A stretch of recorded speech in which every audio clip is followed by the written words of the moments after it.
Bien, jóvenes, entonces continuamos en donde habíamos terminado la clase anterior, con la misión de estudiar ahora el estado de necesidad. Hablamos de la legítima defensa propia, de parientes, de extraños y la legítima defensa privilegiada. Entonces ahora nos corresponde hablar del estado de necesidad. Segundito, permiso.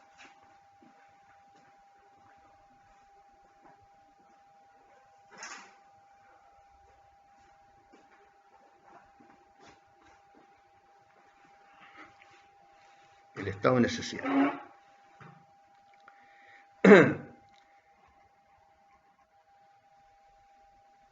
La teoría del estado de necesidad es una de las más polémicas y frecuentes que conoce la evolución del derecho penal,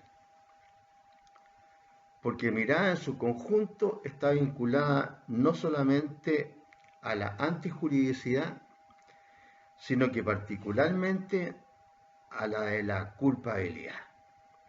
Y además, las situaciones de necesidad no siempre presentan características sencillas. No solo obra en estado de necesidad justificante quien ataca el bien jurídico de un tercero con el objeto de evitar la lesión de uno más valioso, sea que este más valioso pertenezca a uno mismo o a otro, sino que también es necesitado el que, para salvar su bien jurídico, no tiene otra alternativa que sacrificar uno del mismo valor. Caso del estado de necesidad exculpante, que también es tratado como un caso de no exigibilidad de otra conducta. Y los casos clásicos en esta materia de estado de necesidad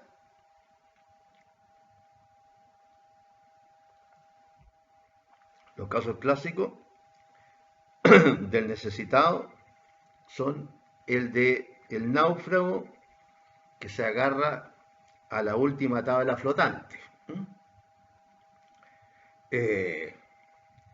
A pesar de que ahora es más difícil que se den estas situaciones que se colocaban antes, cuando se enseñaba derecho penal y se ponían estos ejemplos, porque cuando hablamos de tablas flotantes estamos hablando, no sé, ahora de las embarcaciones pesqueras menores, porque los barcos ya desde hace mucho tiempo de la invención de la máquina a vapor, que son todos de acero, los barcos.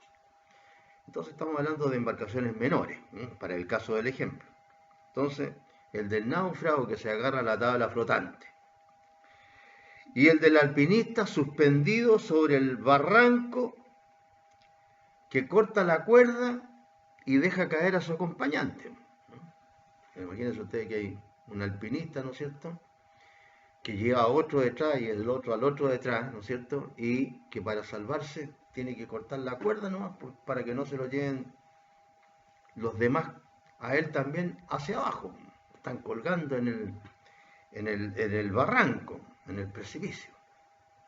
Esos son los casos típicos de estado de necesidad que se han hablado siempre, ¿no? Incluso se dicen hasta en latín.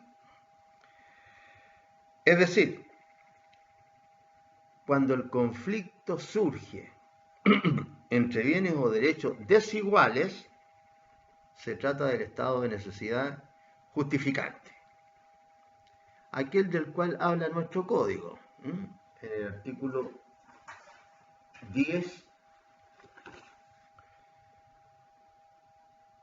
número 7,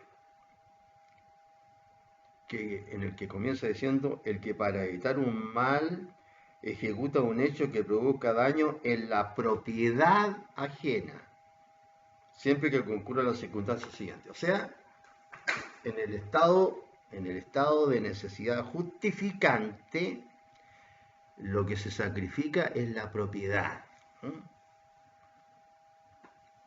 en perjuicio, o mejor dicho, en beneficio de otros bienes jurídicos superiores a la propiedad, evidente. Entonces, estamos en presencia de una causal de justificación y habrá que optar conforme a la teoría del interés preponderante. Pero también puede ocurrir que el conflicto surja entre bienes o intereses de igual valor,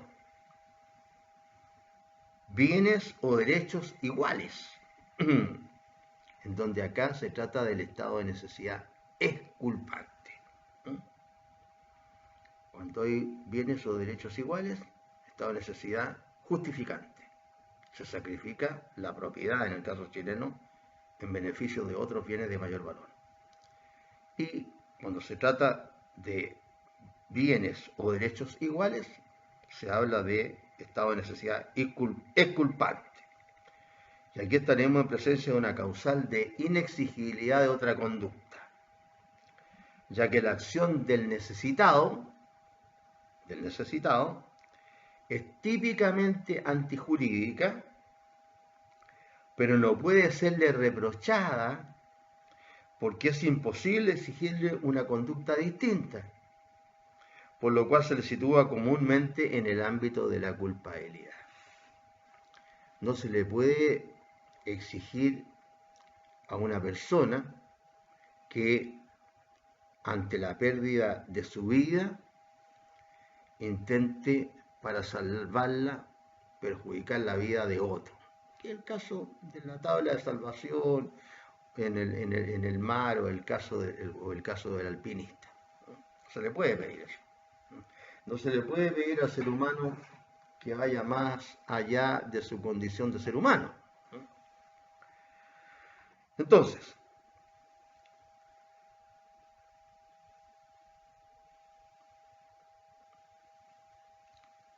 según el autor de Derecho Penal Fontán Balestra, el estado de necesidad es una situación de peligro para un bien jurídico que no puede evitarse sino mediante la lesión de otro bien jurídico.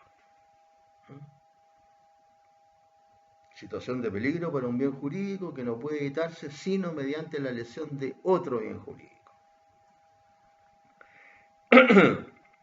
El estado de necesidad presenta semejanzas con la legítima defensa y también presenta diferencias con esta. Presenta semejanza con la legítima defensa, el estado de necesidad, en cuanto existe un mal injusto que amenaza. Hay un mal que amenaza. Por ejemplo, el naufragio. Un mal que amenaza, ¿no es cierto?, a los que naufragan. Y del cual el amenazado no puede librarse sino ejecutando un acto aparentemente delictuoso, y que con ese acto, ¿no es cierto?, logra mantener su bien jurídico. Pero también presenta diferencias con la legítima defensa, el estado de necesidad, por cuanto la legítima defensa es, como vimos en la clase anterior, es una reacción a una agresión ilegítima, la legítima defensa. Mientras que el estado de necesidad es una simple acción. Es un contraataque y no un ataque. Y además hay diferencias entre el estado de necesidad y la legítima defensa, porque en esta, es decir, en la legítima defensa, es legítimo el interés del agredido y no del agresor. Mientras que en el estado de necesidad surge entre dos intereses iguales. No es más legítimo uno que otro. En el caso del estado de necesidad es culpante, evidentemente. Claro, porque si La diferencia es entre la propiedad y la vida, evidentemente que no es lo mismo, ¿no es cierto?, la importancia del bien jurídico. Ahora, la doctrina exige, vamos a ver primero lo que la doctrina exige y después vamos a ver lo que exige el Código Penal. Para que exista un estado de necesidad, el cumplimiento de los siguientes requisitos. La doctrina. Primero, la existencia de un peligro actual e inminente. Un peligro. Un peligro de cualquier tipo, que sea actual o inminente. Este peligro puede provenir de un caso fortuito, de una fuerza mayor o de un fenómeno natural. A diferencia de la legítima defensa, en que el peligro debe necesariamente provenir de un acto humano, de un acto del ser humano. Nos referimos a eso, ¿no es cierto?, en su momento, en la clase anterior.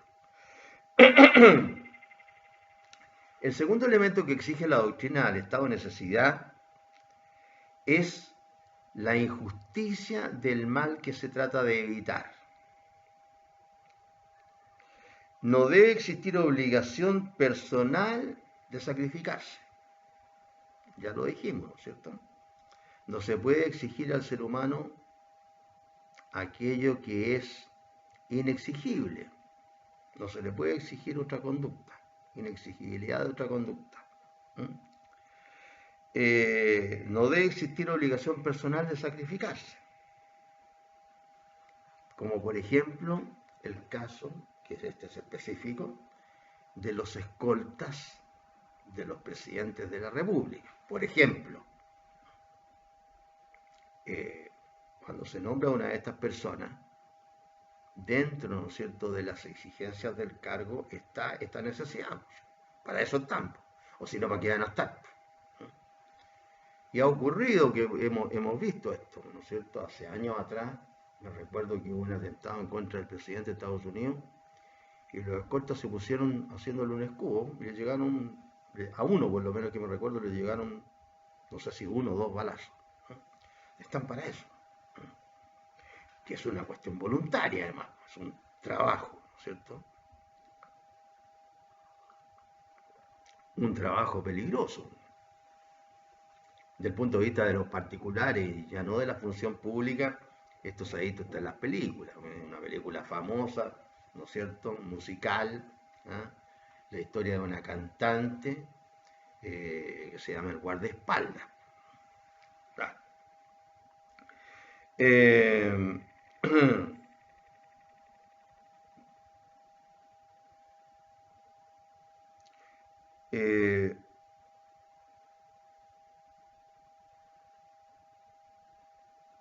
Entonces, el mal que amenaza debe ser injusto, el mal que se trata de evitar.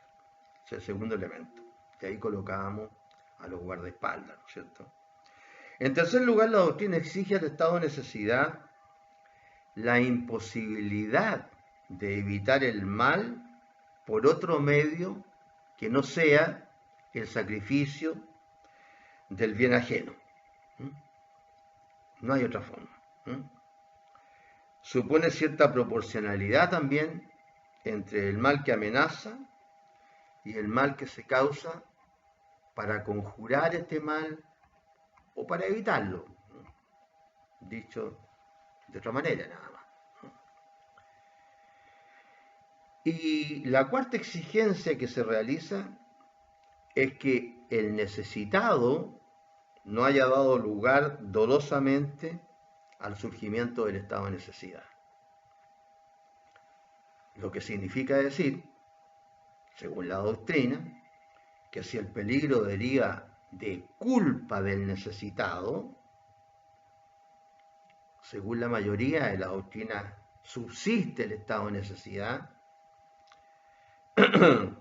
como es el caso del hurto necesario, cometido por aquel que llegó culpablemente a la miseria. Claro, ahí hay división en la doctrina, pero la doctrina mayoritaria sostiene que subsiste el estado de necesidad en este caso, del llamado hurto famélico, es decir, de aquel que hurta para comer o del que hurta para tapar su desnudez, que no es el caso evidentemente de los que asaltan los supermercados, las tiendas, ¿no es cierto? Que como vimos cuando vino las llamadas protestas, asaltaban las tiendas para llevarse televisores.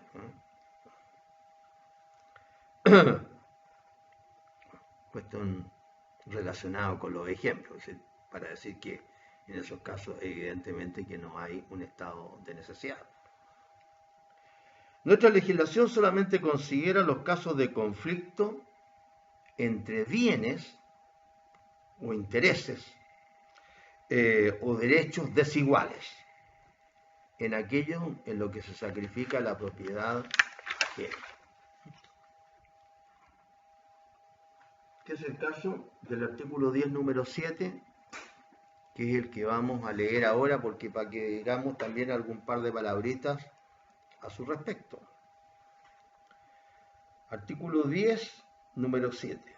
Artículo 10, están exentos de responsabilidad criminal. Número 7, el que para evitar un mal ejecuta un hecho que produce daño en la propiedad ajena. Que produce daño en la propiedad ajena. Siempre que concurran las circunstancias siguientes. O sea, se sacrifica la propiedad ajena. Siempre que concurran las circunstancias siguientes. Son entonces 3 circunstancias. Primera, realidad o peligro inminente del mal que se trata de evitar. Segunda, que sea mayor el peligro inminente que el causado para evitarlo. Claro, si yo sacrifico la propiedad ajena para salvar o una propiedad más importante, o para qué decir, pues si se trata de la integridad física o psíquica o la salud de las personas o la vida de las personas, u otro bien jurídico más importante que la propiedad. Esto deberá analizarlo en su momento el juez en su mérito. O sea, realizará caso a caso. Y tercero, o tercera exigencia, que no haya otro medio practicable y menos perjudicial para impedirlo. Eso es lo que exige el legislador nuestro para el caso del estado de necesidad. Vamos a referirnos al otro caso de estado de necesidad que establece unas exigencias más o menos parecidas. Entonces acá nos encontramos con que, en primer lugar, y respecto de la primera exigencia, el mal, realidad o peligro inminente es el mal que se trata de evitar, ¿no es cierto? Es decir, el mal que se trata de evitar debe ser real. O sea, que sea real significa que se esté produciendo o haya empezado a producirse. Y debe ser inminente. Es decir, que existe una idea, ¿no es cierto?, una contingencia verdadera de que el mal se va a producir. Se va a producir. En el caso del naufragio, de que no haya duda que se va a producir el naufragio. Se va a producir. En relación con la segunda exigencia, que realidad o peligro inminente del mal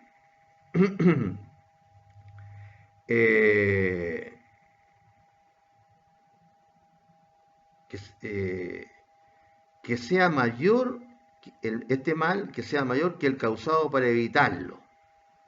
Claro, esa es la idea. Que el mal que se trata de evitar sea mayor al bien, en este caso la propiedad ajena, que se utilice para evitar ese mal. El mal que se trata de evitar entonces debe ser mayor que la propiedad ajena.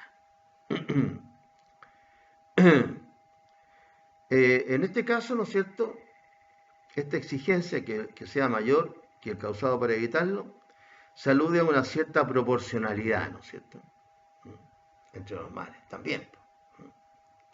Es como el caso, ¿no es cierto?, en que para apagar un incendio, ¿no es cierto?, la propiedad que se destruye sea destruida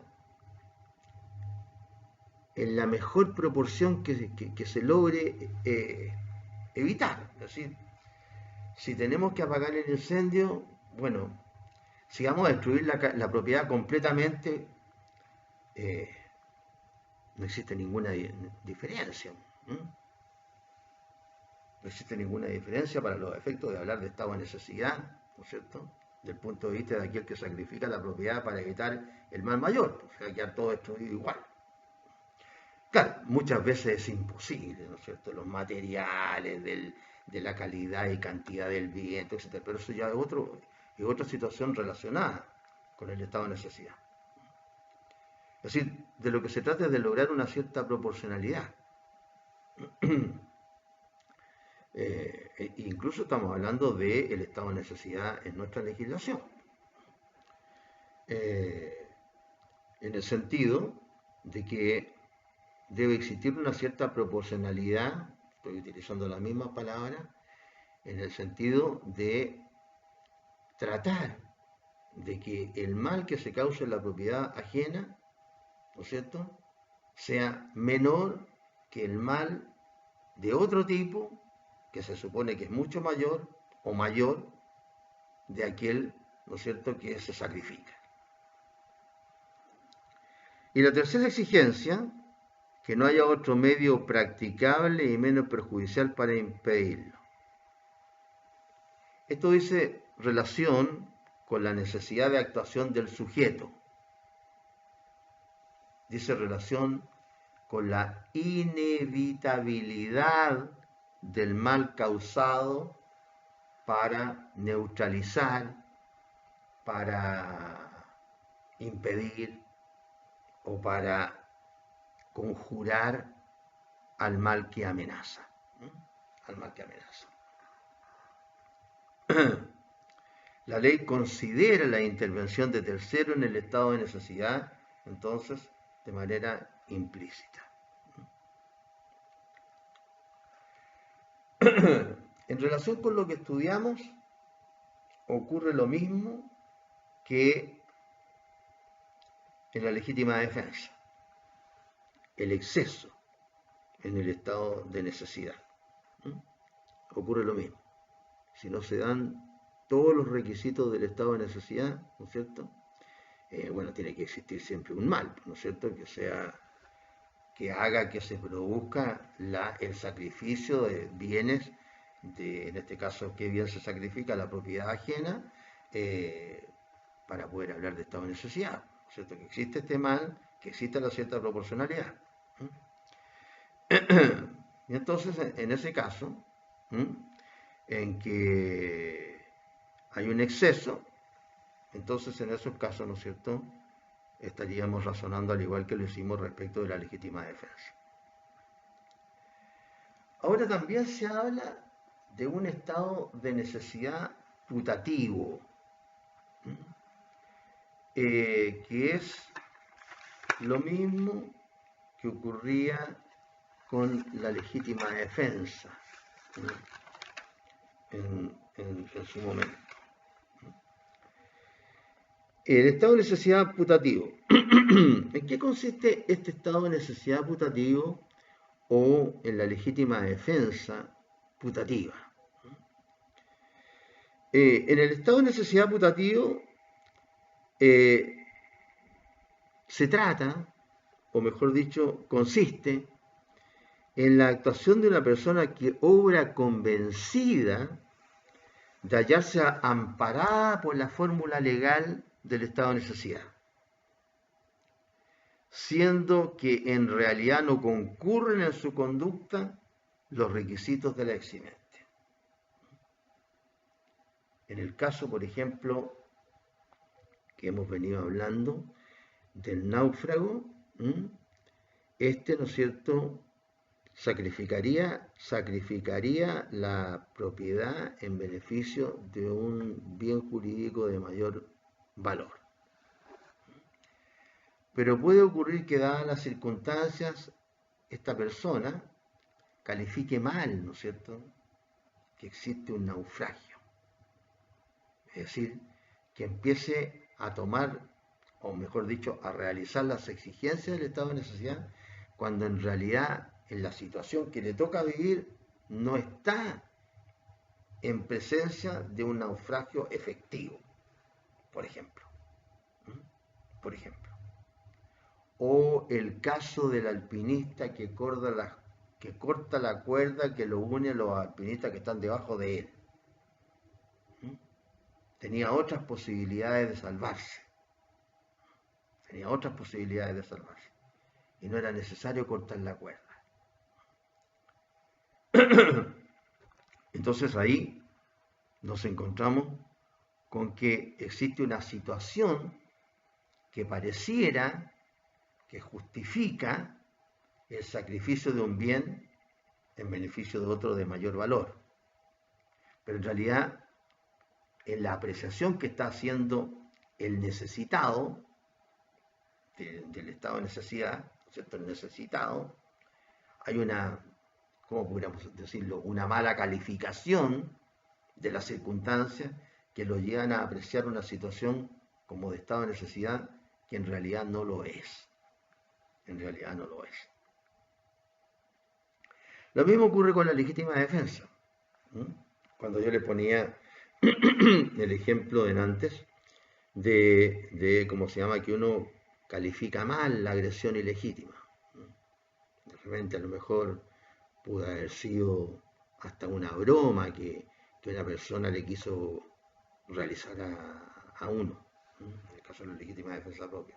Alguien que uno no haya visto y que por atrás, no sé, le puso las manos así por detrás, en la nariz y en la boca, y uno pensó que alguien lo quería asfixiar.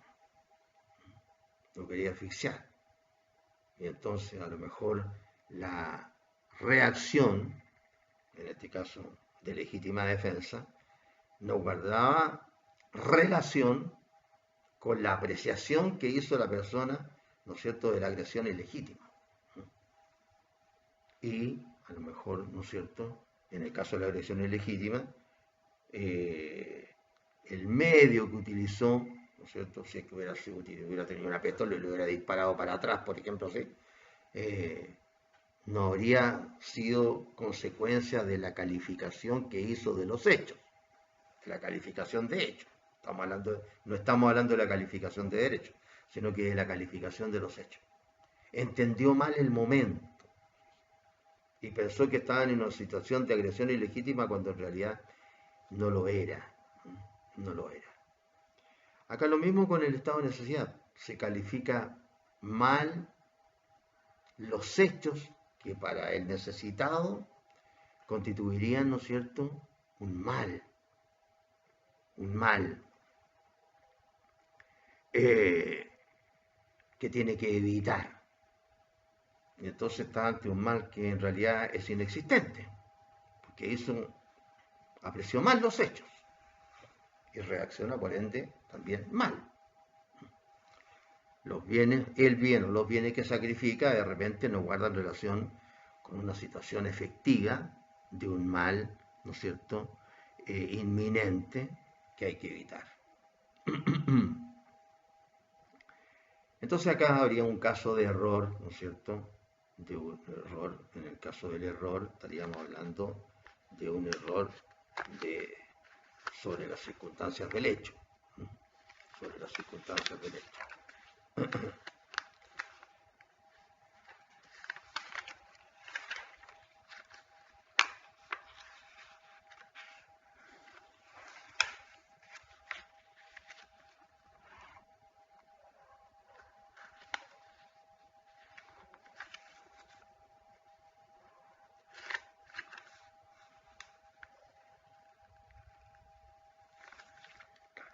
Entonces ahí habría un error sobre la naturaleza fáctica o sobre la situación de hecho, ¿no? Un error sobre los elementos de hecho del tipo penal, que coincidían con lo que antes se llamaba el error esencial también en materia penal, antes que se elaborara la teoría del error de tipo y el error de prohibición. En el error de tipo hay un error sobre los elementos de facto del tipo penal, de hecho, mientras que en el error de prohibición hay un error sobre los elementos, ¿no es cierto?, jurídicos del tipo legal, ¿eh? Bien, entonces aquí habría un caso de error sobre los elementos de facto del tipo legal. En la legítima defensa tiene lugar, como venimos diciendo, cuando una persona reacciona violentamente creyéndose víctima de una agresión ilegítima, actual o inminente, siendo que en realidad se trata, por ejemplo, de un simulacro o de un desgraciado concurso de circunstancias que reproducen exactamente una situación real. A uno le parece. Realmente uno confunde, está en la casa, a lo mejor está medio nervioso y por diferentes razones, y a lo mejor, como ha ocurrido, confunde a un delincuente. Claro, es una situación de error, pero digo, para los efectos de calificar los hechos, ¿eh? Y confunde a un familiar con un, ¿cómo se llama?, delincuente que entró a la casa. No se dio cuenta que era un familiar. Sí, hay un error, vuelvo a repetir, ¿eh? Pero en cuanto a la calificación de los hechos que realmente están ocurriendo, la mente del necesitado en este caso, o del que reacciona en la legítima defensa, está pensando una cosa diferente de la que realmente está ocurriendo, para los efectos de poder utilizar un elemento que tenga por objeto evitar el mal, evitar el mal. En el caso del llamado hurto necesario, que considera la sustracción de alimentos, nos referimos a esto, que considera la sustracción de alimentos realizada por quien, habiendo caído al último extremo de la miseria, se encuentra en peligro de perecer, de inanición, de hambre, se encuentra en peligro de morir de hambre, o de las prendas de vestir para cubrir la desnudez o protegerse del frío que amenaza su salud o la vida. Estos eran los casos típicos de estado de necesidad, como lo dije recién, hace unos minutos. Mientras que las legislaciones modernas, por tratarse de un caso típico de estado de necesidad, no lo reglamentan como un delito especial. Un caso típico de estado de necesidad, esto del hurto del famélico, ¿no es cierto? lo que nuestro código sí califica expresamente desde el punto de vista penal, ¿eh?, como una falta en el 496 número 33, donde se sanciona al que entrar en morada ajena, para comer frutas, para sacar frutas y comerlas en el acto. Para coger frutas y comerlas en el acto. Permiso.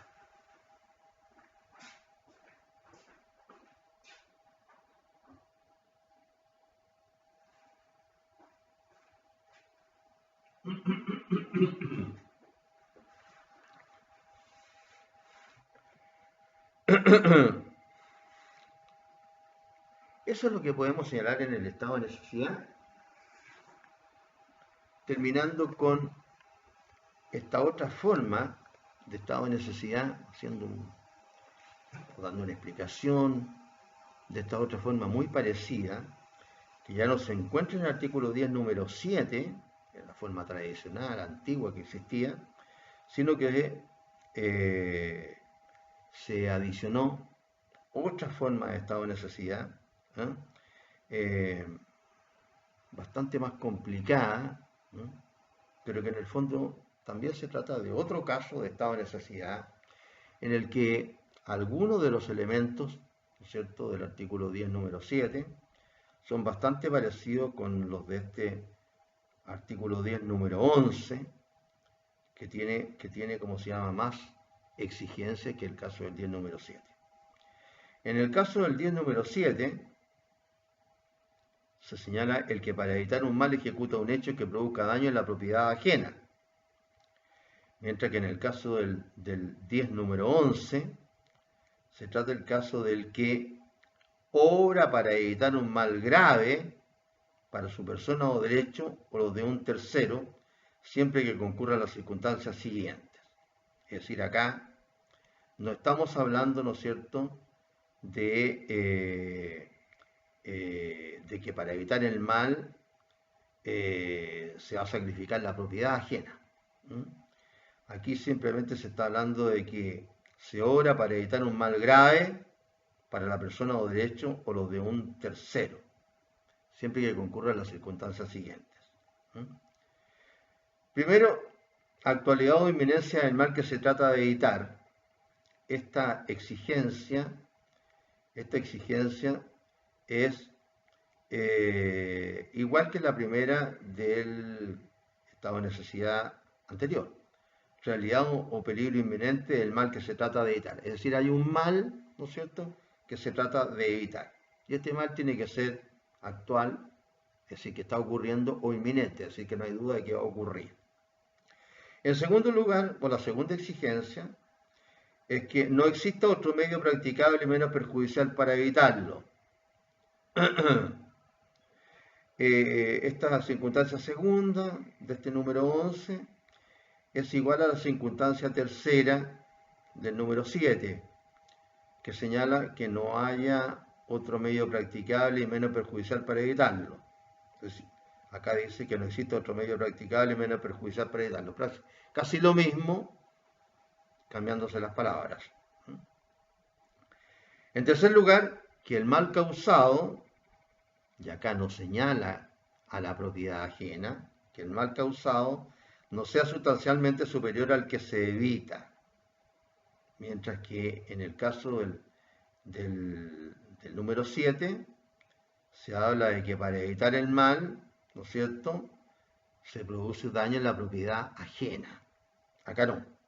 Acá se habla de que el mal causado no sea sustancialmente superior al que se evita. Y cuarto, ya hablando específicamente de la última exigencia de este nuevo estado de necesidad, que está en el artículo, en el número 11, se señala que el sacrificio del bien amenazado por el mal no puede ser razonablemente exigido al que lo aparta de sí o, en su caso, a aquel de quien se lo aparta, siempre que ello estuviese o pudiese estar en conocimiento del que actúa. Es decir, como no se está señalando solamente a la propiedad, en relación con la integridad física o psíquica o la salud de las personas o con la vida de las personas, acá se está hablando, ¿no es cierto?, del bien que se sacrifica. Entonces, en este caso, el sacrificio del bien amenazado por el mal no puede ser razonablemente exigido al que lo aparta de sí, al mal, o, en su caso, a aquel de quien se lo aparta, el que es beneficiado con apartársele el mal, siempre que ello estuviese o pudiese estar en conocimiento del que actúa. Es decir, hay un conocimiento respecto de un tercero que intercede en este estado de necesidad. Eso entonces es lo que podemos señalar en relación con el estado de necesidad, que viene a ser otra de las eximentes de responsabilidad penal. Luego, nos corresponde ahora hablar de la obediencia debida u obediencia jerárquica. Obediencia jerárquica.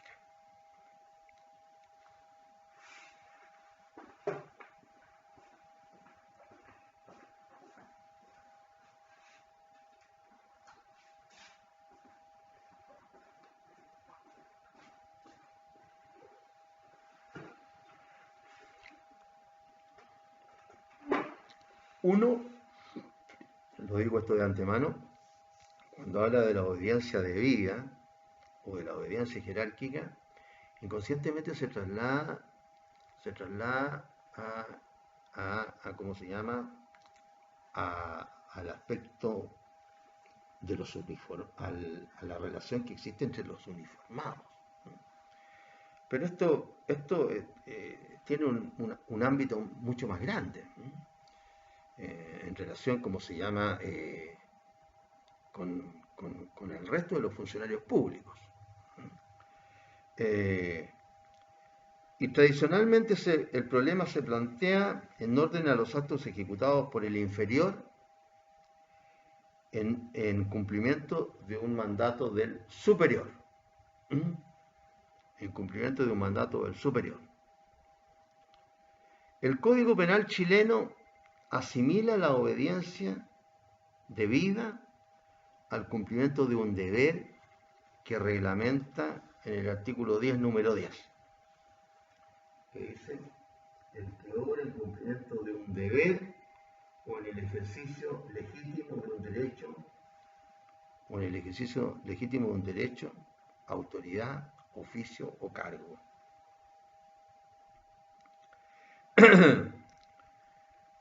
Cuando la ley se refiere al cumplimiento de un deber, como decía recién, se refiere a un deber jurídico, es decir, un deber emanado, ¿no es cierto?, del derecho.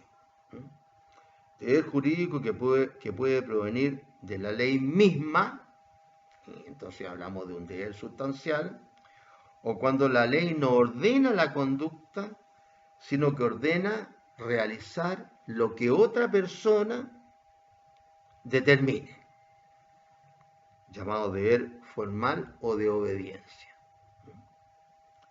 A veces la ley misma es la que dice en qué consiste nuestro deber.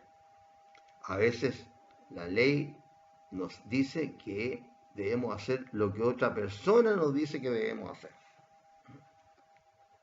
El deber está radicado, por así decirlo, a veces de manera directa en la ley y a veces de manera indirecta en lo que otra persona nos tiene que decir qué es lo que tenemos que actuar. Pero no siempre la ley impone un deber, o mejor dicho, no siempre que la ley impone un deber está justificando la realización de actos típicos, sino solamente la ley está justificando la realización de actos típicos cuando se cumplen ciertas exigencias, cuando se cumplen dos exigencias. Primera, que la ley imponga directa y expresamente la realización de actos típicos. La ley lo dice. Y el caso que se coloca es cuando se realiza una conducta que el legislador prohíbe, como por ejemplo abrir la correspondencia. El derecho, ¿no es cierto?, al secreto de la correspondencia es un derecho constitucional. Y, ¿cómo se llama?, cualquier acción que se tome y que infrinja esa garantía constitucional constituye delito. De hecho, ¿no es cierto?, en la parte especial del código que debemos estudiar en lo que se denomina justamente así, la parte especial del Código Penal o Derecho Penal 2, o como se quiera llamar, Derecho Penal parte especial, hay delitos contra, ¿no es cierto?, esta libertad que tiene uno del derecho, ¿no es cierto?, a la inviolabilidad de la correspondencia y al registro de los papeles. Pero hay casos en que, ¿no es cierto?, la ley impone un deber de tal naturaleza que constituye la realización de actos típicos y se autoriza el registro de la correspondencia del reo, por ejemplo. Autoriza a ciertas personas a revisar la correspondencia del reo, del procesado.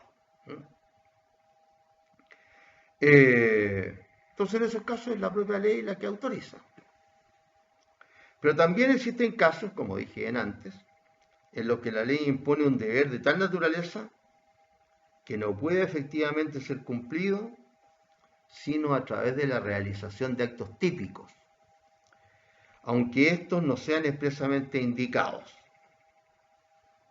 ¿Mm? Es decir, el deber de los policías de proceder a la aprehensión de los delincuentes. Existe un deber general, ¿no es cierto?, de aprehender al delincuente. Entonces la ley señala los casos en que la policía tiene que cumplir con esta función. Que, por ejemplo, ¿no es cierto?, esta obligación, esta función legal surge del contexto, ¿no es cierto?, de la interpretación de la ley que se aplica a los policías.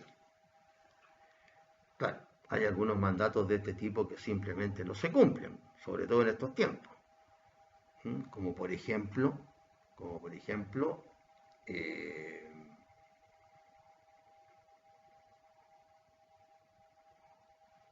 denunciar de oficio todo hecho que tenga caracteres de delito.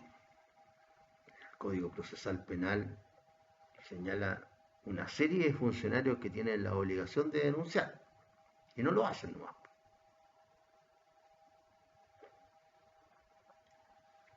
No lo hacen nomás. Ahora, en estos casos, ¿cuál es la responsabilidad del inferior, funcionario de menor jerarquía, al dar cumplimiento a una orden del funcionario superior? Jerarquía. Acá tenemos que hacer una diferenciación y hablar de si la orden que se cumple es lícita o la orden que se cumple es ilícita. Cuando la orden que se cumple es lícita, tiene lugar una causal de justificación. Pero cuando la orden que se cumple es ilícita, tiene lugar una causal de inculpabilidad. ¿Por qué?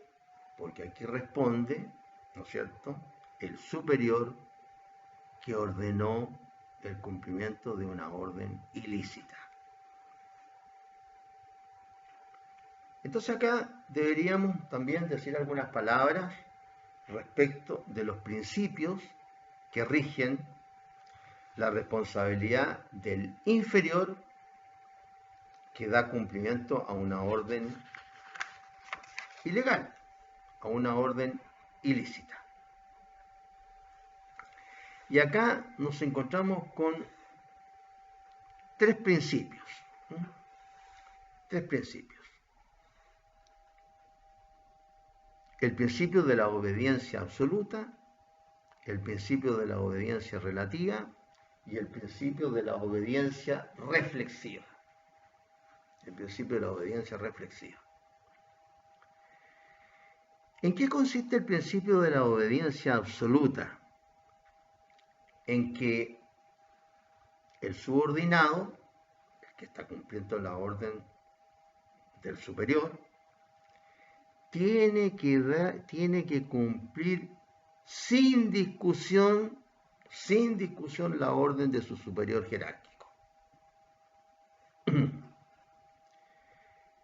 En el caso de la obediencia relativa, el subordinado, o mejor dicho, al subordinado se le impone la obligación de negarse a la orden de su superior cuando es evidentemente ilegal. En el caso anterior, tiene que cumplir sin discusión. Obediencia absoluta. Ahora, obediencia relativa, impone al subordinado la obligación de negarse a la orden de su superior cuando es evidentemente ilegal. Pero también existe el principio, o mejor dicho, el tercer principio de la obediencia reflexiva.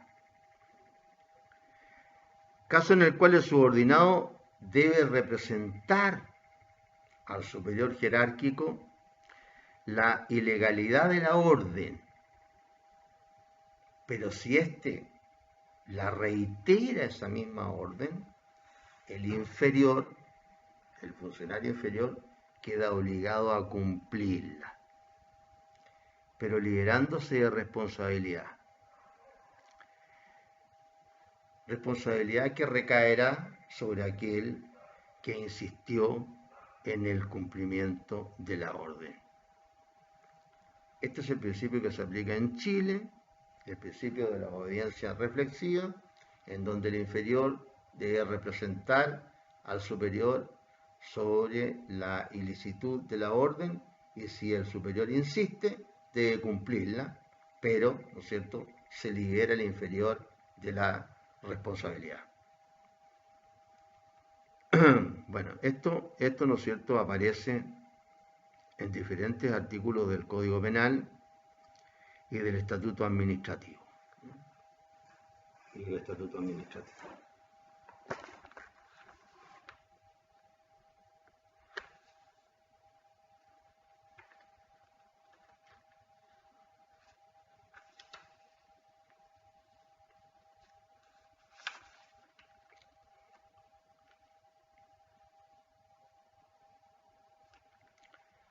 Por ejemplo, estamos viendo los casos aquí en el Código Penal, que es el que tengo a la mano. Estamos viendo los casos del Código Penal en que se aplica el principio de la obediencia reflexiva. Por ejemplo, el artículo 159.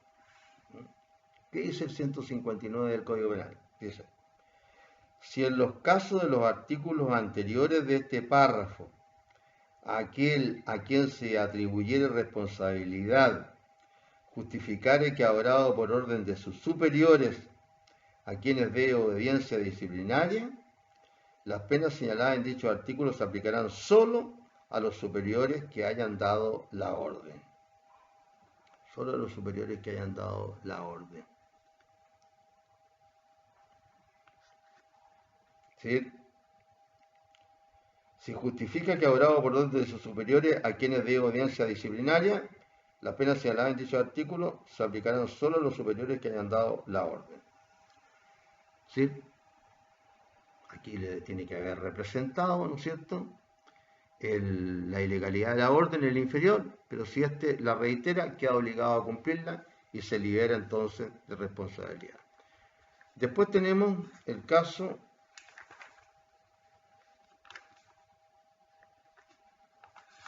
del artículo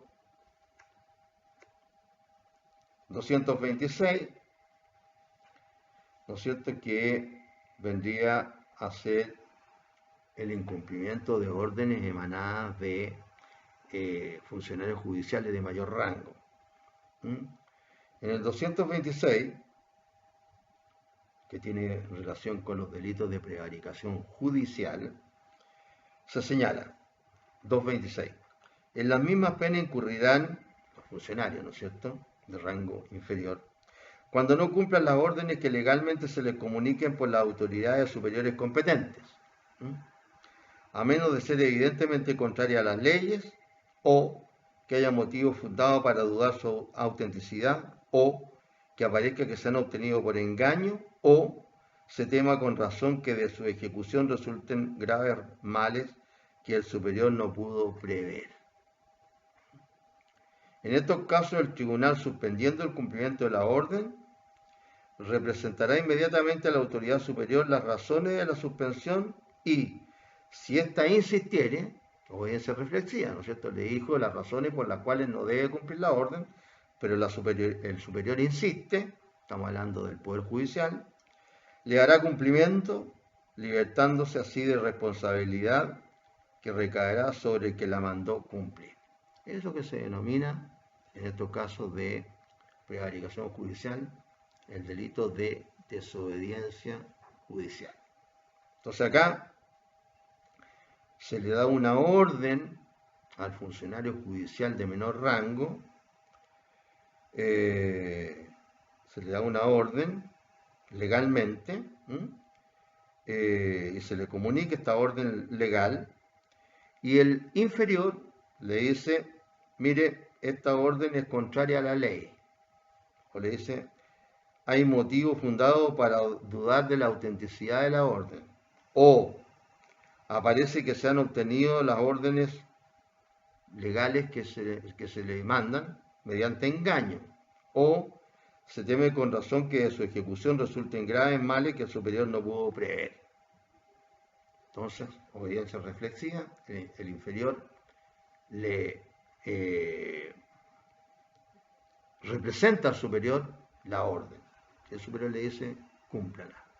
En ese caso, entonces, la responsabilidad recaerá sobre el que la mandó cumplir. 226, inciso primero y segundo. Y luego, en el 252, también del Código,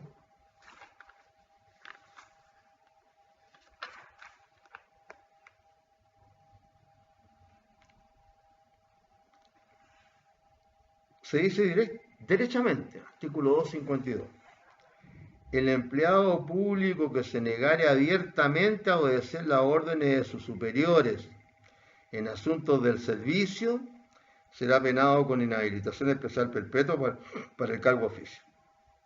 Se trata entonces del empleado público que se negare abiertamente a obedecer las órdenes de sus superiores. Se le aplicará la misma pena cuando, habiendo suspendido con cualquier motivo la ejecución de órdenes de sus superiores, las desobedeciere después que estos hubieran desaprobado la suspensión. Se trata acá del empleado público, ya no del empleado del orden judicial específicamente, sino del empleado público, cuando suspendió la orden que se le dio por el superior, ¿no es cierto? La desobedece, ¿no es cierto?, cuando se le reitera. Y en uno y otro caso, si el empleado no fuere retribuido, la pena será, etcétera, etcétera. Entonces acá son tres principios de muestra en la legislación penal, en el código mismo, de casos de la norma que más, o del principio que más se utiliza en nuestra legislación, que es aquel de la obediencia reflexiva.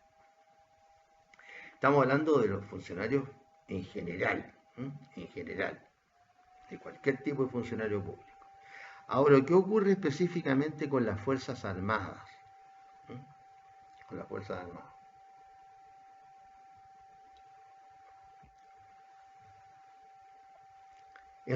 Aquí hay que hacer una diferenciación en relación con estos principios, cómo se aplican respecto a las Fuerzas Armadas. Aquí tenemos que distinguir en las relaciones de las Fuerzas Armadas con los poderes públicos y en las relaciones de las Fuerzas Armadas con otros miembros de las mismas Fuerzas Armadas. Esa es la distinción que debemos hacer. Entonces, estamos hablando de la aplicación de los principios, ¿no es cierto?, de la obediencia absoluta, relativa o reflexiva. ¿Se aplican estos principios en las Fuerzas Armadas? ¿Y cómo se aplican? Y ahí es donde hacemos la distinción. Fuerzas Armadas con los poderes públicos y Fuerzas Armadas con otros miembros de las Fuerzas Armadas. Primer caso. En sus relaciones con los poderes públicos domina el principio de la obediencia absoluta, conforme con la Constitución. Es decir, de la obediencia absoluta. El subordinado debe cumplir sin discusión la orden de su superior jerárquico. Es decir, las Fuerzas Armadas, por ejemplo, y el caso más común de conocimiento, es aquel en que las Fuerzas Armadas manifiestan el cumplimiento de las órdenes del presidente de la República, que es el funcionario público de mayor rango en relación con las Fuerzas Armadas, ¿no es cierto? Ahí se aplica el principio de la obediencia absoluta. ¿Y qué pasa en las relaciones entre los miembros de las Fuerzas Armadas? Ahí domina otro principio que también vimos, que es el principio de la obediencia reflexiva. Código de Justicia Militar, artículos 214, 234 y 335, por ejemplo, en donde el funcionario, ¿no es cierto?, le tiene la obligación de representar la orden al superior, la orden ilícita al superior, y el superior debe insistir para que el funcionario inferior la cumpla, en este caso el funcionario de las Fuerzas Armadas la cumpla, y ahí se libera de responsabilidad penal el funcionario y solamente tiene responsabilidad el superior jerárquico. Y otra pregunta, ¿qué ocurre si la orden importa la comisión de un delito? Tratándose de funcionarios de la Administración Civil del Estado, deberíamos distinguir, tratándose de funcionarios de la Administración Civil del Estado o tratándose de funcionarios uniformados, ¿no? O sea, de funcionarios de las distintas ramas de la Defensa Nacional. Entonces, en esa situación, el primer caso sería tratándose de funcionarios de la Administración Civil del Estado. No existe ley que los obligue a cumplir una orden que importe evidentemente la comisión de un delito respecto de los funcionarios de la Administración Civil del Estado. Si le ordenan la comisión de un delito, no hay ninguna, mejor dicho, ley que obliga a los funcionarios de la Administración Civil del Estado a cumplir una orden que importe evidentemente la comisión de un delito. Y si lo hacen, responderán personalmente, sin perjuicio de la responsabilidad que recaerá sobre el superior que dio la orden. Entonces, por eso es que, entre otras cosas, y ahora que nos encontramos en esta situación, de época de pandemia, epidemia o crisis sanitaria, hay todo, o se ha creado todo una legislación en este último tiempo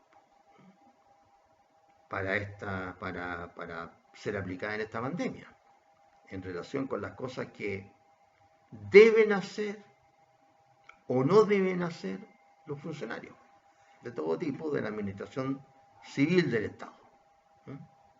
Entonces, a nadie se le puede obligar a cumplir, ¿no es cierto?, con una orden que constituye un delito, por ejemplo. Pero tratándose del funcionario de la Defensa Nacional, es decir, de los funcionarios del Estado, pero de los uniformados, cuando se haya cometido un delito por la ejecución de una orden del servicio, responde únicamente el superior que la impartió. El inferior solo será responsable en calidad de cómplice si no hubiere cumplido con la formalidad de la representación. Este principio lo reconoce el Código de Justicia Militar. El Código de Justicia Militar.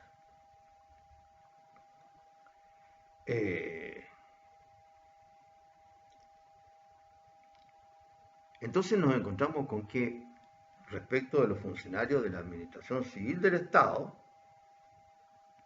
estos tienen una obligación, o sea, como no pueden ser obligados a cumplir una orden que sea constitutiva de delito, tienen como un deber de reflexión más amplio.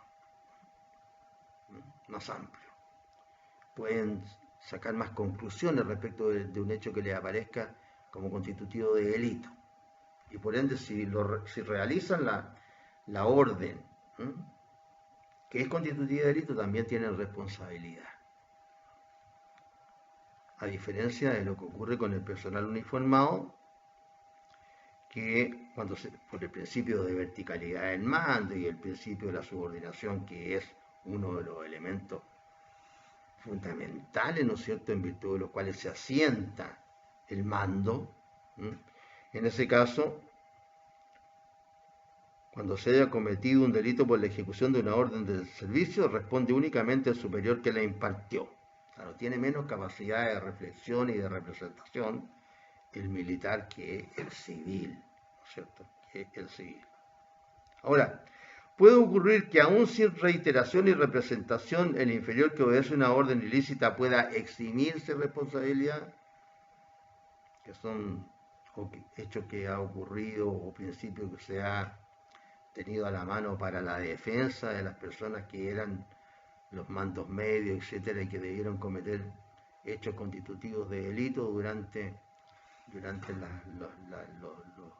las épocas en las que estuvimos viviendo una situación de facto. Sí, puede ocurrir en los casos de error esencial e invencible acerca de la ilicitud de la orden cuando no es patente el carácter delictuoso de esta.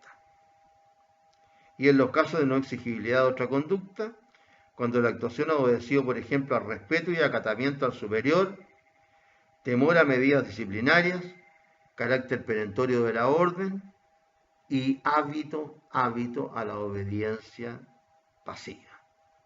Claro, necesita un hábito, ¿no es cierto? Dependiendo ¿cómo se llama? Del rango que tenga el personal uniformado, del grado, ¿no es cierto? Hay algunos del personal uniformado que están siempre para obedecer, nomás por las órdenes de sus superiores, porque están abajo en la escala, ¿no es cierto? Los argentinos que tienen un idioma especial para todo, ¿cómo se llama? A los conscriptos, es decir, a las personas que iban a hacer el servicio militar antes, cuando, no sé si acá ya no es obligatorio, ya no sé si allá será obligatorio, no tengo idea todavía, se le llamaban colimba, porque lo que hacían era correr, ¿no es cierto? En el sentido de que salen a correr en la mañana, correr, colimba, correr, limpiar, va a limpiar lo que sea, y barrer, colimba. Claro, pues siempre tienen que obedecer, pues están en el último rango, ¿no es cierto?, del escalafón militar, los conscriptos. Entonces, claro, ahí no se pueden entrar a discutir todas las órdenes. Entonces hay casos, ¿no es cierto?, incluso de hábito a la obediencia pasiva, lo mandan todo a uno. Después, el carácter perentorio de la orden, también. La base, ¿no es cierto?, es la jerarquía en materia uniformada. El temor a medidas disciplinarias, no cumple con lo que se le manda, unos días de arresto, etcétera. Y el respeto y acatamiento al superior, que es la base, como digo, de la disciplina militar. Lo que no ocurre en el mundo civil. Ahora, ¿cuáles requisitos son exigidos para que exista el deber de obediencia? ¿Qué requisitos se exigen para obedecer? Primero, una relación de dependencia jerárquica entre el que pide la orden y el que la cumple. El que pide la orden tiene que ser superior o de rango superior al que la cumple. Primer requisito. Segundo requisito, que el acto ordenado se refiera a las relaciones habituales entre el superior y el inferior, y que ambos, el superior y el inferior, actúen dentro de la esfera de sus propias atribuciones. Entonces, relación jerárquica, superior, inferior. En esta relación jerárquica, que cada uno actúe dentro de la órbita de sus propias atribuciones y de sus atribuciones habituales. Y tercero, que la orden que se da por el superior reúna los requisitos de fondo y de forma exigidos por la ley. En esos casos, entonces, existe el deber de obediencia. Ahora, ¿qué ocurre en aquellos casos en que cuando existiendo la orden del superior, después existe una contraorden de este mismo? Es decir, para que deje sin efecto lo que le había ordenado. Entonces lo mandan a hacer algo, a realizar una orden, ¿no es cierto? a ejecutar una orden y después le dice, no, ¿sabe qué? Esta orden quedó sin efecto. Eh,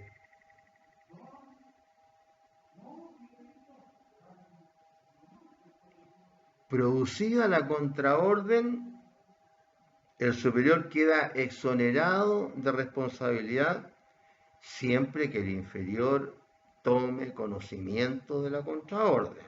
¿Mm? Si el superior dio una orden y después dio una contraorden y se la comunicó y tomó conocimiento el inferior de la contraorden, ¿no es cierto? Entonces en ese caso el superior, que había dado la orden y después la dejó sin efecto, queda exonerado en el caso en que el inferior, habiendo sido notificado de la contraorden, igual cumpla la orden. Ahora, si a pesar de la contraorden el interior la cumple, obra por su cuenta. O sea, si el superior da una orden y después da una contraorden que le es notificada al inferior y este no obstante la lleva a efecto la orden primitiva, por decirlo así, entonces en ese caso el que tiene la responsabilidad es el inferior. Ahora, el tercero afectado, ya no estamos hablando del superior y del inferior, sino que ahora vamos a hablar de aquel sobre el cual recae la contraorden. El tercero, perdón, no la contraorden, sino que la orden. El tercero afectado puede rechazar por la fuerza al funcionario que ejecuta una orden ilegítima haciendo uso de su derecho de legítima defensa.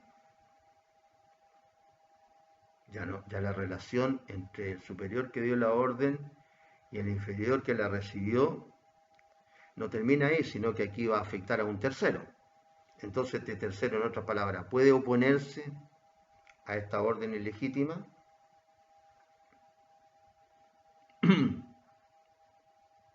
Aquí se trate en personal civil o personal militar, ¿no es cierto?, de acuerdo con nuestra legislación. ¿Puede oponerse el tercero a esta orden ilegítima? Sí, porque en Chile impera el principio de la obediencia reflexiva que no hace vinculante, es decir, no hace obligatorio el cumplimiento de la orden cuando esta orden es ilícita. Es decir, yo, tercero, me puedo oponer a la orden que le dio el superior al inferior y que éste está cumpliendo. Yo, tercero afectado, me puedo oponer.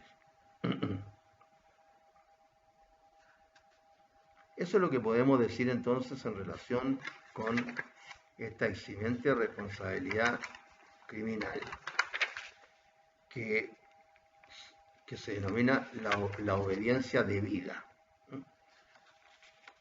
Y ahora vamos a referirnos a la última eximente responsabilidad criminal que vamos a tratar acá, ¿no?, que es obrar en cumplimiento de un deber o en el ejercicio legítimo de un derecho, autoridad, oficio o cargo,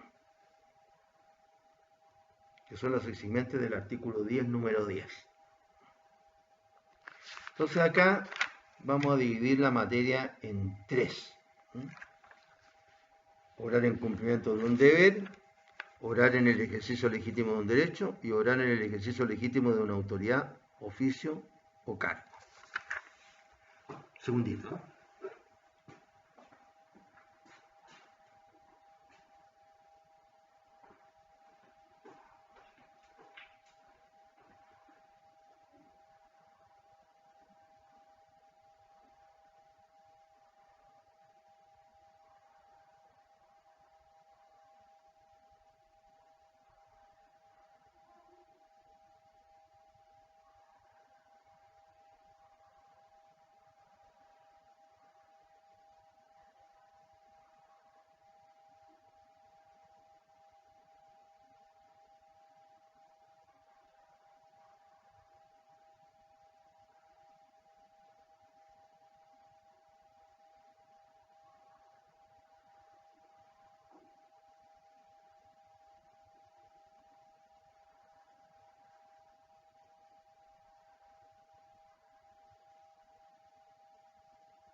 Entonces,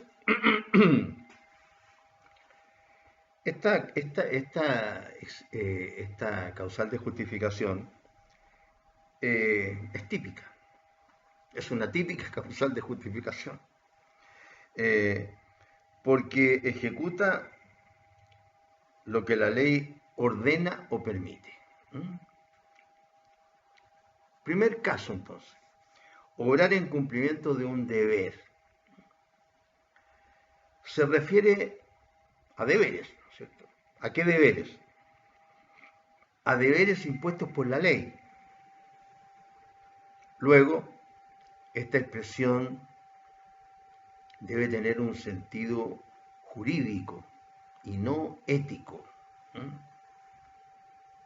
Ese es el significado que debe concederse a esta expresión, un significado jurídico, no ético. Debe hacer lo que señala la ley, ¿Mm? No la moral en este caso, ¿Mm?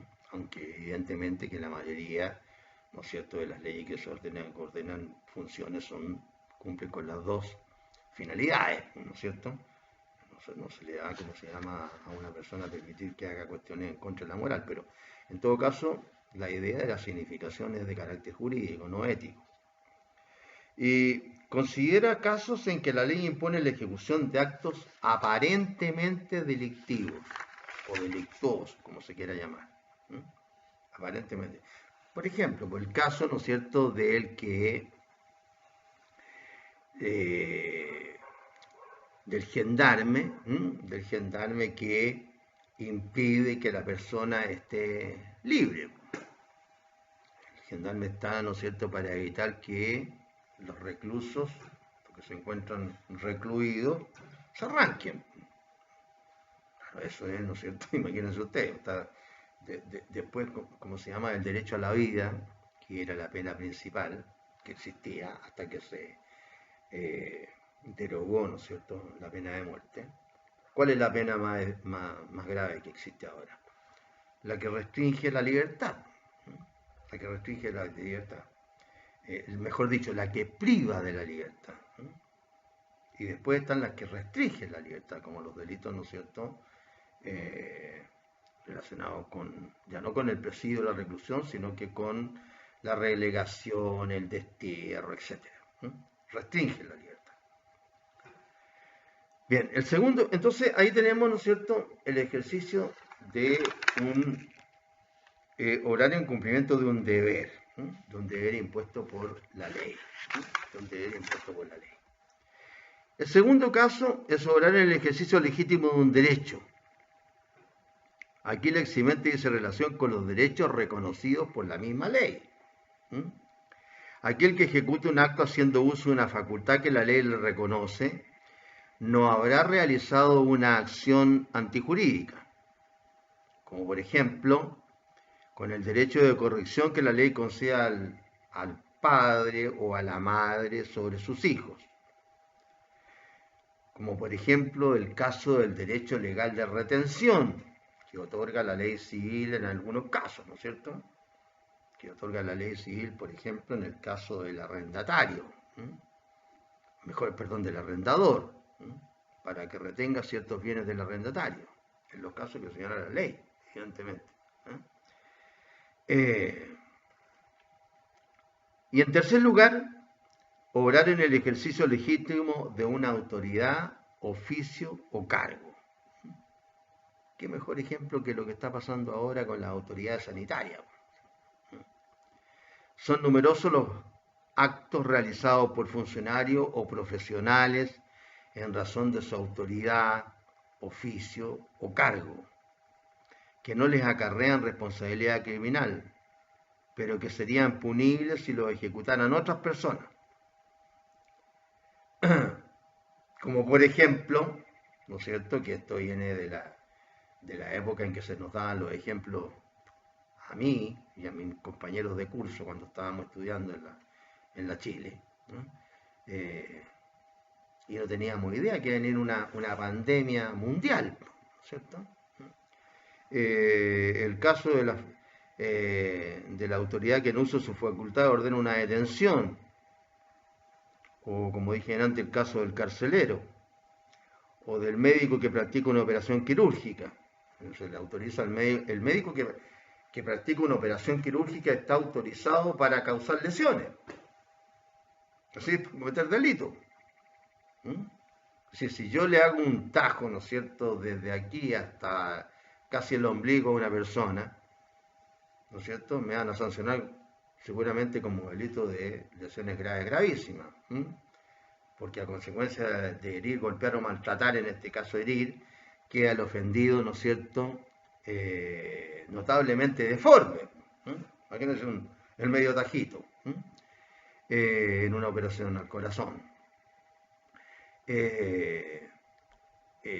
Pero claro, está autorizado, porque ¿cómo operaría usted si no hace el tajo? Claro, me puede decirlo, ahora lo tiene que operar pues, a través de, ¿cómo se llama?, el rayo láser, o con láser. Sí, también. Igual que en marca. Y el caso que está ocurriendo ahora, ¿no es cierto?, la autoridad sanitaria que decreta, ¿no es cierto?, que una persona sea privada de su libertad. Claro, para evitar, ¿no es cierto?, que se expanda la plaga. Correcto. Estamos en época de pandemia. Pero está autorizado para realizar conductas que en otras circunstancias serían constitutivas de delito. Todo lo que tiene que ver con la restricción de las garantías constitucionales. ¿Cómo se llama? En el libro segundo del Código Penal. En el libro segundo del Código Penal hay una serie de delitos en el título tercero que garantizan, valga la redundancia, las garantías constitucionales. Entonces, las garantías constitucionales aparecen en la Constitución, ¿no es cierto?, que es la Carta Fundamental de los Estados, en donde lo que hace es, por un lado, distribuir los poderes que tiene ese Estado y reglamentarlos, y por otro, reconocer los derechos que tienen los ciudadanos, limitando el poder de ese mismo Estado.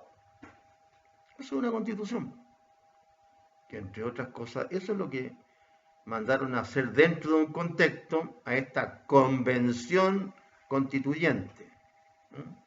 Convención constituyente, es decir, se llegó a un acuerdo marco para que estos convencionales realicen, ¿no es cierto?, una nueva constitución dentro del marco en donde están, por ejemplo, los quórum, etc. Hay que leer, ¿no es cierto?, el marco que se le fijó. Entonces nos encontramos con que las constituciones, eso es lo que hacen. Organizar el Estado, reconocer los poderes del Estado, y por otro lado, al reconocer los poderes de los ciudadanos, está limitando esos mismos poderes del Estado a través de los diferentes órganos que lo componen. La teoría del Estado.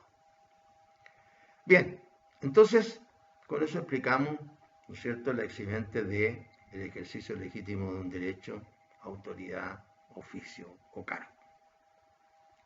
Y por último, en relación con esta materia, deberíamos decir un par de palabras sobre un asunto súper importante, que no está legislado específicamente, y que son las causas supralegales de justificación.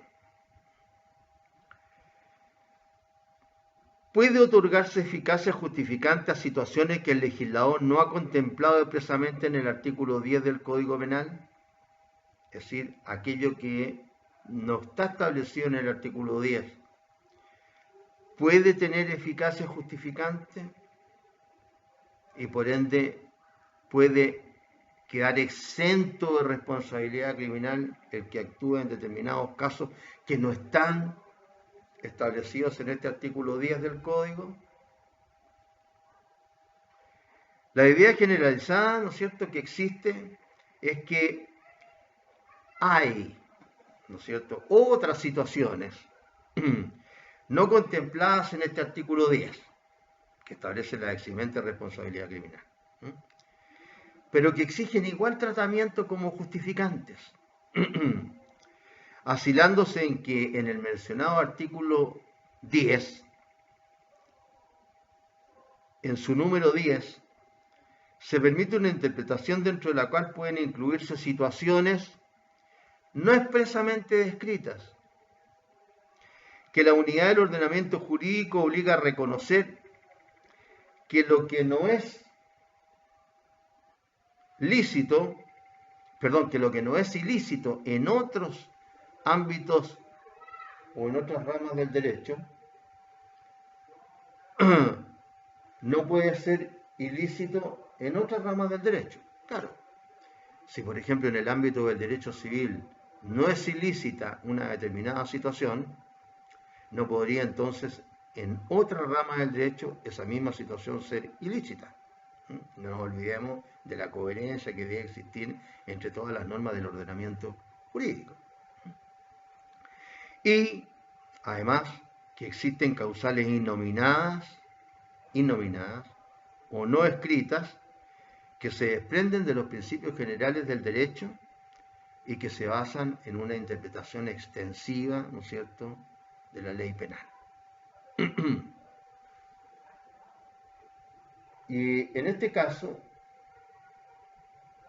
de las causales supralegales de justificación, en este caso, se mencionan, por ejemplo, los experimentos científicos en animales vivos.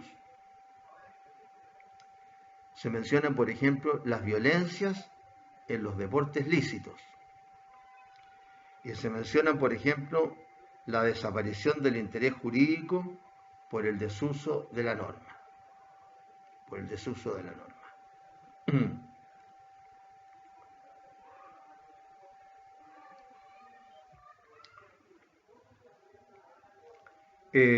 Los experimentos científicos en animales vivos, tema muy discutido porque en los países, ¿cierto?, en mayor o menor medida, se realizan estos experimentos. En las escuelas de medicina, en las de biología, ¿no es cierto?, etcétera, en las carreras de biología, que tienen que ver con el ser humano, que sé yo, necesitan, ¿no es cierto?, la experimentación en estos animales. Antes ni siquiera se hacían estas preguntas, estoy hablando de bastantes años atrás. Ahora se siguen haciendo estos experimentos, pero se trata de que el animal sufra lo menos posible. Me recuerdo que, por ejemplo, en Estados Unidos, en Rusia, estamos hablando de la de Rusia comunista, en donde iba primero en la carrera espacial, Rusia, se tenía en cautiverio a animales, en cautiverio para poder después de entrenarlos, lanzarlos al espacio antes que los hombres. Lo que ocurrió, el primer ser vivo terrestre que circunvoló el globo terráqueo del año 1959 no fue un ser humano, fue un animal, específicamente una perrita. Entonces, estos experimentos con animales se han hecho siempre. No todos son del tipo de la disecación y de la muerte de los animales, sino que hay algunos que a las finales, respecto a los animales, eran peores todavía.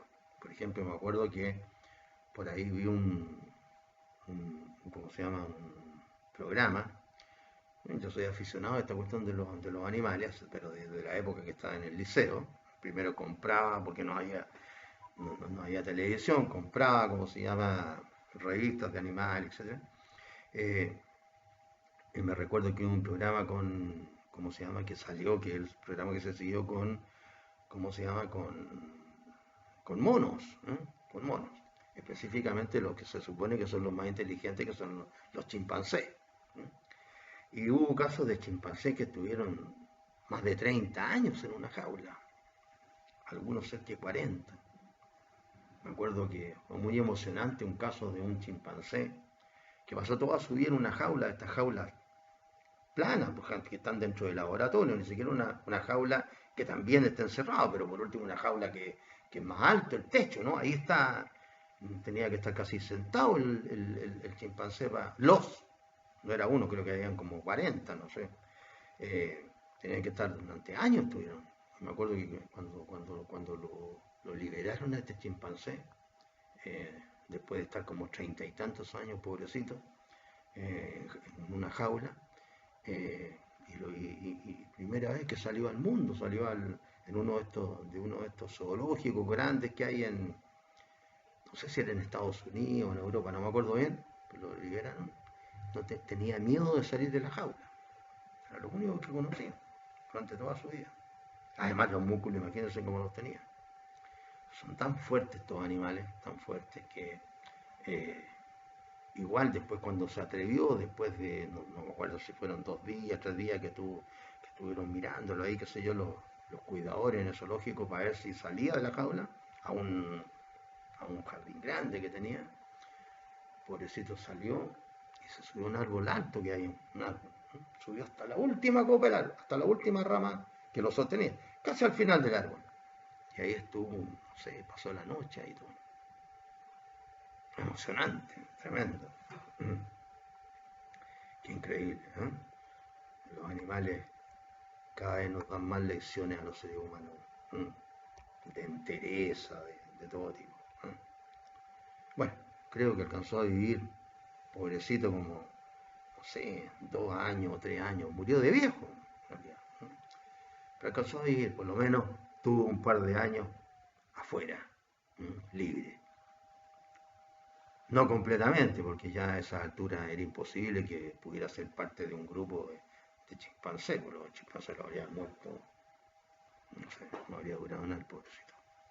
Bien, vamos a seguir entonces en la próxima clase hablando de la culpabilidad.